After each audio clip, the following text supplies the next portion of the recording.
राम मंदिर किसने बनवाया? मोदी ने। राम भगवान को चलना किसने सिखाया? मोदी ने। राम मंदिर का उद्घाटन किसने किया? मोदी ने।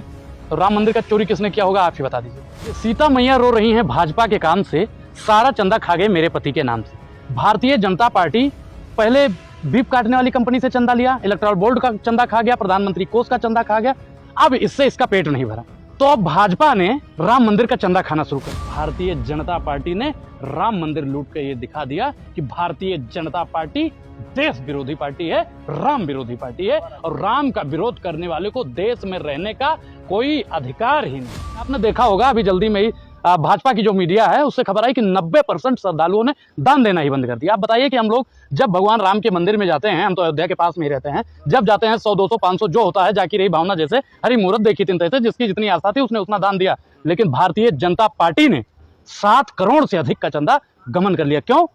क्योंकि बंगाल में चुनाव था, और जैसे ही अखिलेश यादव ने इस मुद्दे को उठाया, भारतीय जनता पार्टी के समर्थकों ने उनकी बेटी को बदनाम करना शुरू कर दिया। ये भारतीय जनता पार्टी का नीति, नियत और चरित्र है। भाई आपके पास क्या सबूत है कि राम मंदिर में चोरी भारतीय जनता पार्टी ने ही करवाया है? बताइए जरा इसके बारे में कुछ। राम मंदिर किसने बनवाया? मोदी ने। राम भगवान को चलना किसने सिखाया? मोदी ने। राम मंदिर का उद्घाटन किसने किया? मोदी ने। तो राम मंदिर का चोरी किसने किया होगा? आप ही बता दीजिए। तो ट्रस्ट का मामला है भाई साहब। राम मंदिर में चोरी किसने किया? राम मंदिर में चोरी किसने किया? अब एक चीज आप बताइए, चंपत राय कौन सी पार्टी से ताल्लुकात रखता है? नृपेंद्र मिश्रा आदमी है ना कि बीजेपी का। देखिए, मैं राम भक्त हूं, और भगवान राम अधर्मियों का नाश करने के लिए जन्म लिए थे, और 27 में इन अधर्मियों को सत्ता से उखाड़ कर फेंक देंगे, ये याद रखना। लेकिन आप एक ट्रस्ट के आदमी को आप बीजेपी से कैसे? देखिए, नृपेंद्र मिश्रा जो सचिव है वो भारतीय जनता पार्टी का आदमी है। चंपत राय किसका आदमी है? भारतीय जनता पार्टी का आदमी है, और भारतीय जनता पार्टी के ही समर्थक वहां पे पंडित और पुजारी भी है। लेकिन सवाल ये है, जो अगर हजारों करोड़ रुपया या देखिए, भगवान राम ने 2024 में ही संकेत देना शुरू कर दिया, जब हमारे जगतगुरु शंकराचार्य भगवान ने कहा कि राम मंदिर जब पूरा बन जाए तो उसका उद्घाटन होना चाहिए। ठीक, भारतीय जनता पार्टी ने आनंद फानंद में चुनाव जीतने के लिए राम मंदिर का उद्घाटन करवाया। विनाश काले विपरीत बुद्धि, भगवान राम ने 24 में चुनाव अयोध्या से भाजपा को हरा दिया।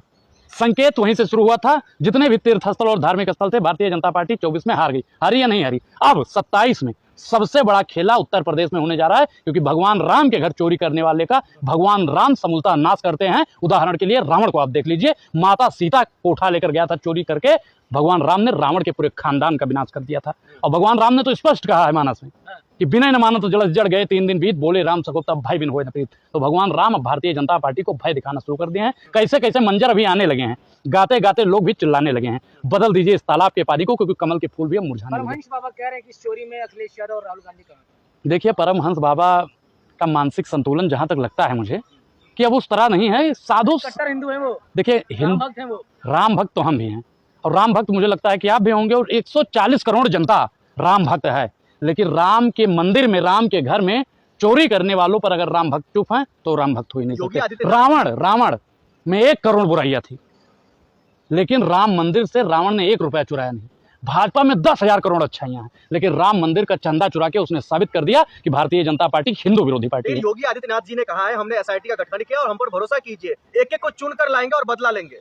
देखिए, चुनने की बात आपने की, एसआईटी का गठन योगी जी ने भी परसों तरसों में अयोध्या गए थे तो कह भी रहे थे कि हम एसआईटी का गठन कर दिए हैं, 15 दिन में सब कुछ आपके सामने होगा। दूध का दूध, पानी का पानी, ऐसे ही दूध का दूध पानी का पानी होगा, क्योंकि इनका जो आला कमान है 2 करोड़ रोजगार दे दिया, 15 लाख दे दिया है, बोला था ना, 100 स्मार्ट सिटी बना दिया, यम्स बना दिया, विकास की गंगा बहाने लगे। जिस बनारस से प्रधानमंत्री मोदी जी सांसद हैं, उस गंगा में आप देख लीजिए कितना रुपया खा गए नरेंद्र मोदी जी, डकार नहीं लिए। तो ये भारतीय जनता पार्टी की नीति और नियत में बहुत फर्क है। भारतीय जनता पार्टी के खाने के दांत दूसरे हैं, दिखाने के दांत दूसरे हैं। भारतीय जनता पार्टी हिंदुओं को बेवकूफ बना रही है, हिंदू जाग चुका है। लेकिन वो तो कहते हैं अब हम गिरफ्तारी भी अब शुरू करेंगे कुछ दिन में, जो जो लोगों का नाम सामने आया हो। मैं एक बात आपको स्पष्ट कर दूं कि चंपत राय को आप गिरफ्तार कर लीजिए, पूरा का पूरा जितना भी इसमें चोर हैं सब सामने आ जाएंगे।